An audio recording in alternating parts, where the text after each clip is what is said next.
Sanggar Cerita mempersembahkan Sabda Pandita Ratu.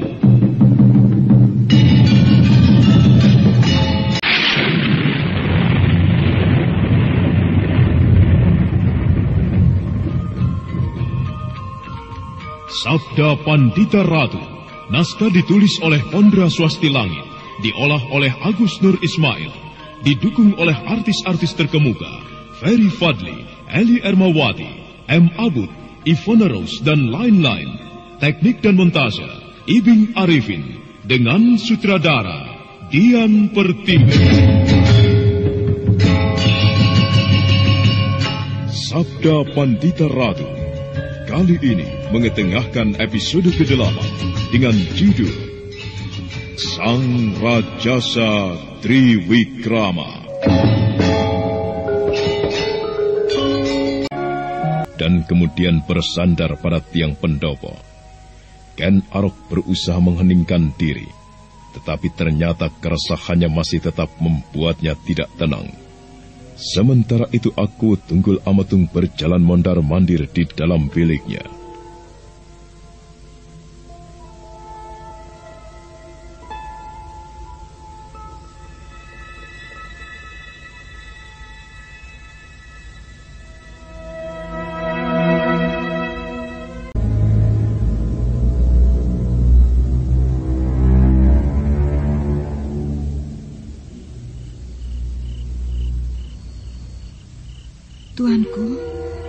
Tuanku belum tidur? Belum, Kendedes. Tidurlah. Kau menganggap bahwa aku justru tengah menyiksa diri? Bukankah sebenarnya saat ini tuanku sedang memendam rasa amarah? Dan iya. Rasa amarah itu menyenangkan? Maksudmu? Amarah itu sebenarnya tidak menyenangkan, tuanku. Ada apa, tuanku? Ada apa, tuanku? Kau tidak merasakan sesuatu yang aneh, Kendedes? Sesuatu yang aneh? Kemarilah. Berdirilah di sebelahku sini. Bagaimana? Kau merasakannya? Hamba masih belum mengerti dengan apa yang tuanku maksudkan. Udara yang mengalir masuk dari pintu. Terasa hangat. Kau tidak merasakannya? Tuanku benar. Apa yang terjadi? Jelas ini keadaan yang tidak sewajarnya. Apa yang kau lakukan itu, Ken Arok? Apa yang akan kau lakukan itu, Ken Arok? Tidak. Apa yang kau perbuat? Aku tidak berbuat apa-apa, Bapak Brahmana. Kau bisa berbohong kepada orang lain, tetapi kau tidak bisa berbohong kepada diriku. Aku benar-benar kecewa, Ken Arok. Aku kecewa dengan sikapmu. Hatimu begitu kotor, berlepotan dengan nafsu-nafsu yang tidak juga bisa kau kendalikan.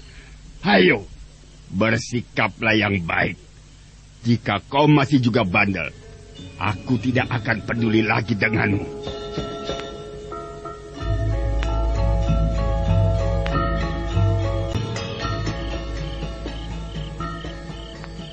Bagaimana, tuanku? Keadaan yang aneh ini baru saja berhenti. Iya, tapi barangkali sebenarnya suatu keadaan yang wajar saja, tuanku. Aku merasakannya sebagai sesuatu yang tidak wajar, permaisuriku. Tetapi baiklah, kau tidak usah ikut memikirkan hal itu. Kembalilah tidur. Jangan pikirkan apapun, agar bayi di dalam kandunganmu nanti berkembang dengan baik. Aku akan menemui Brahmana Logawe.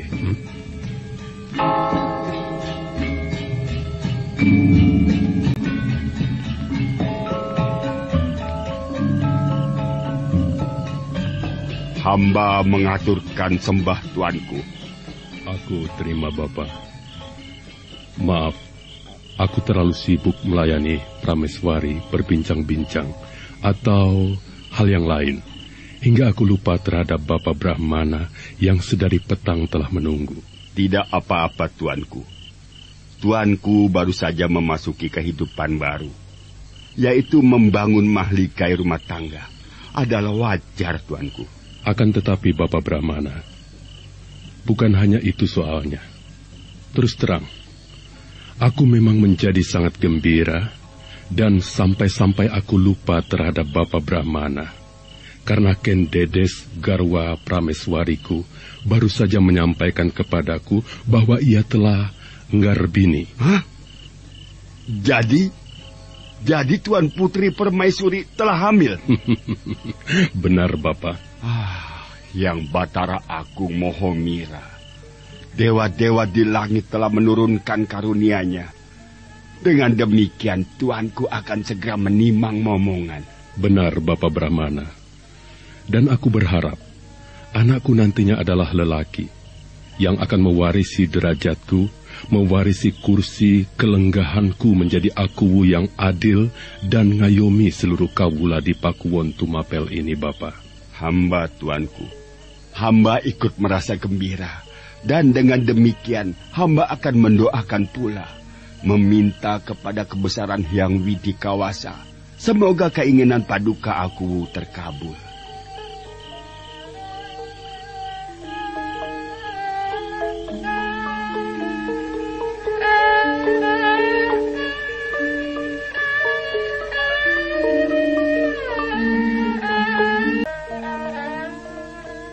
Aku Tunggul Ametung mengangguk-angguk. Dari wajahnya tersirat tatapan gembira. Adalah Ken Arok yang merasa dadanya akan bongkah. Bukan saja karena aku seperti mengabaikan kehadirannya, menganggap dirinya tidak ada dan tidak memberikan kesempatan kepadanya untuk berbicara. Tetapi berita bahwa Ken Dedes hamil terasa sangat mengiris dadanya. Ken Arok tetap menunduk. Tatapan matanya menghunjam ke bumi. Bagaimana dengan kabarmu, Ken Arok? Seakan retak hati Ken Arok ketika aku kemudian muncul tidak menganggap keberadaannya. Aku justru lebih banyak berbicara dengan Brahmana Loh Gawe. Bercerita tentang Ken Dedes yang telah hamil. Cerita yang membuat Ken Arok justru teriris. Ken Arok terlampau sibuk dengan dirinya sendiri, hingga dia tidak mendengar ketika aku Tunggul Ametung berbicara kepadanya, yang membuat aku menjadi marah karena dianggapnya suatu hal yang tidak sopan.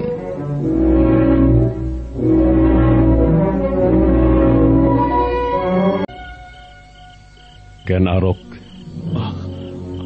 Hamba Tuanku, hamba mengaturkan sembah. Apa yang sedang kau pikirkan, Ken Arok?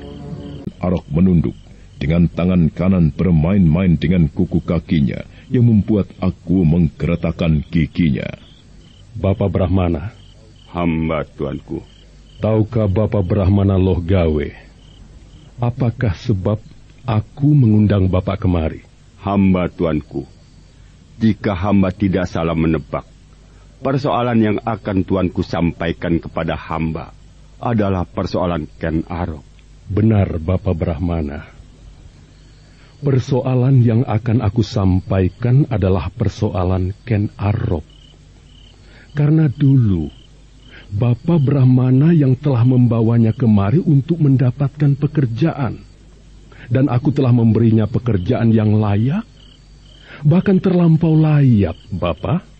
Karena jabatan sebagai pimpinan pengawal istana adalah jabatan yang diidam-idamkan banyak orang. Kesalahan Ken Arok, ia telah berani meninggalkan tugasnya tanpa izin dan berhari-hari lamanya. Sementara Bapak Brahmana sendiri melihat bagaimana sikapnya ketika menghadap Akuwu.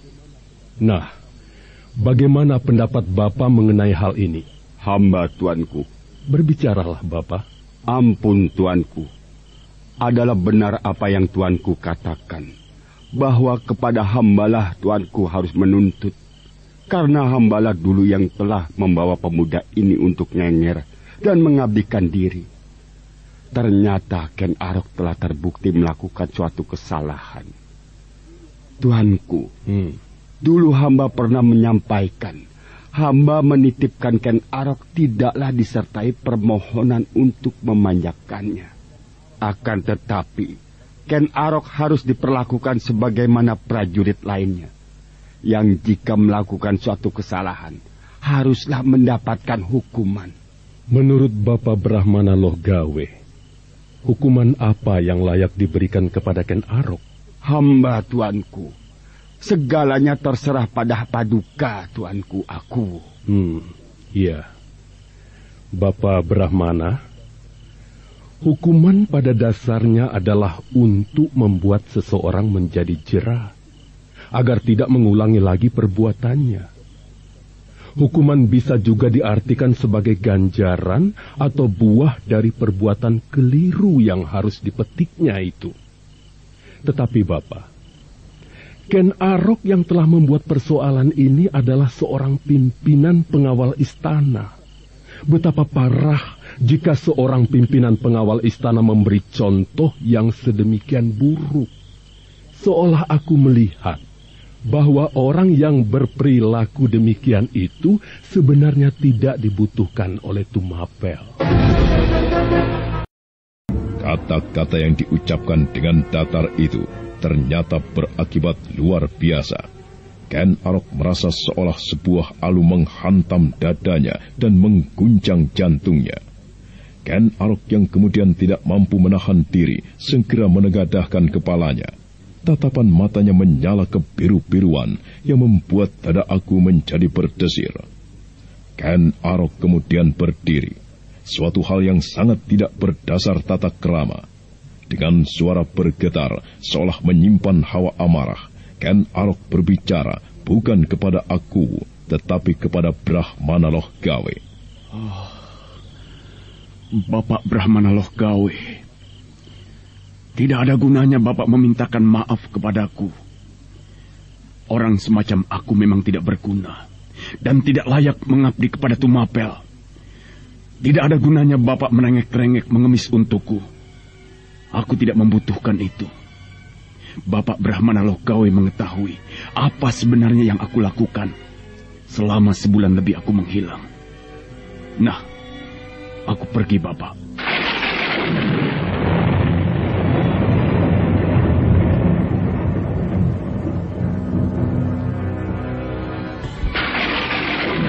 Petir yang meledak dari mendung yang menebal seolah ikut menyaksikan apa yang dikatakan oleh Ken Arok.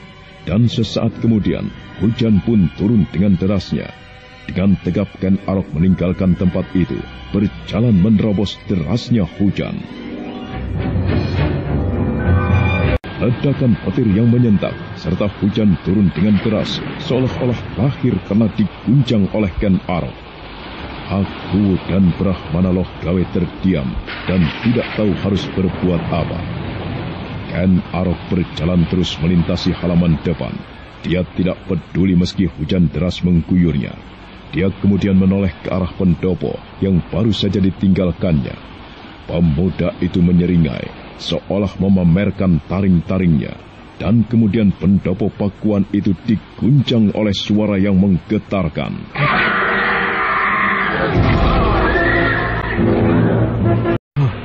Kau dengar suara apa tadi, Kang? Suara singa, atau mungkin harimau mengaum. Gila, bagaimana bisa seekor singa bisa memasuki halaman istana, Kang? Jangan terlambat. Ayo, kita periksa. Hei, jangan bertegun saja. Cepat bergerak. Ayo.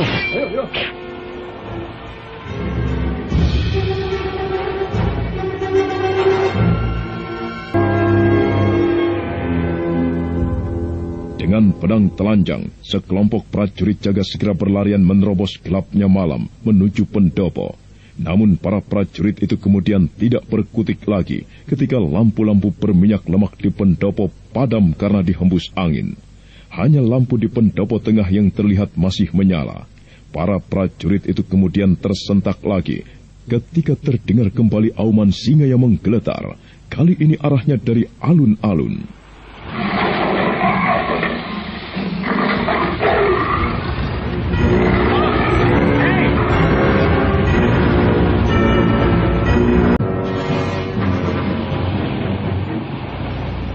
Dari mana arah suara tadi, Kang? Ada yang memperhatikan tidak? Sepertinya dari arah alun-alun. Kau yakin, Kang? Entah. Tetapi aku mengira dari sana. Aku mengira suara auman singa tadi dari sana. Kalau begitu, dugaanku benar. Semuanya aku minta waspada. Aku akan masuk ke pendopo. Barangkali terjadi sesuatu di sana. Keadaan gelap gulita seperti ini, hujan turun sangat deras. Apa yang bisa kita kerjakan? Gunakan otakmu. Jangan gunakan ketolonganmu.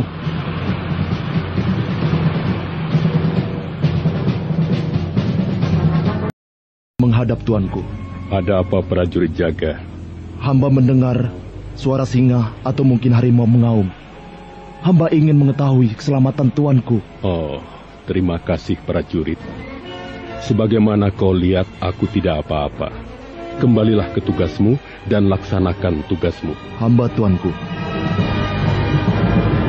Bapak Brahmana. Hamba tuanku. Sebenarnya apakah yang telah dilakukan oleh Ken Arok selama ini, Bapak? Tadi ia menyebut bahwa Bapak Brahmana tahu apa yang dilakukannya. Hamba tuanku. Ya. Ken Arok baru saja menempuh perjalanan panjang menuju suatu tempat yang berada di bumi Blambangan. Tempat itu disebut sebagai Semenanjung Semblungan yang berada di dekat Teluk Pangpang. Apa yang dikerjakannya di sana, Bapak? Tempat itu tengah dilanda oleh bencana, tuanku. Sebongkah benda aneh jatuh dari langit yang menimbulkan bencana dan malapetaka. Ken Arok tergerak untuk datang ke tempat itu, tuanku, untuk meredakan apa yang telah terjadi. Oh, Bapak Brahmana Logawe yakin bahwa apa yang terdengar mengaum bagaikan singa tadi adalah Ken Arok? Hamba tuanku, hamba menjadi saksi bahwa Ken Arok memang mempunyai ilmu kanuragan yang tinggi. Yang nampaknya ilmu kanuragan itu ia dapatkan sedari ia masih bayi, menyatu dengan dirinya, tuanku. Bapak Brahmana, bagaimanapun juga, Ken Arok telah melakukan kesalahan. Meskipun kepergiannya ke bumi Blambangan itu adalah untuk perbuatan yang mulia. Akan tetapi, Bapak, aku tetap tidak bisa memaafkan kelakuannya. Ia telah bersikap tidak patut ketika menghadapku. Ia telah meninggalkan tugasnya tanpa meminta palilahku. Aku tidak bisa menerima. Akan tidur di sini. Aku berharap kau tidak keberatan. Sebenarnya aku sudah terbiasa tidur dimanapun. Di alam terbuka atau dimanapun. Akan tetapi, untuk kali ini, aku ingin memanjakan tidurku, memanjakan mimpiku. Boleh. Masuklah ke Arok.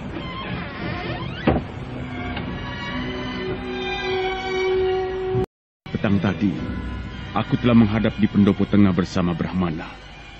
Akan tetapi, baru setelah tengah malam lewat, aku menerima kehadiran kami berdua. Lalu bagaimana? Orang macam aku ini tidak dibutuhkan oleh Tumapel. Aku tidak bisa memaafkan ulahmu? Iya. Lalu apa yang akan kau kerjakan sekarang? Aku akan kembali pada pekerjaan semula. Apa? Merampok.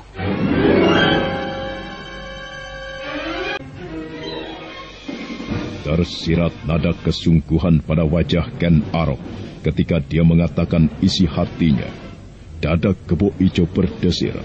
Dia tidak bisa membayangkan apa jadinya jika orang macam Ken Arok yang mempunyai ilmu kanuragan tidak terukur tingginya itu menjadi seorang perampok.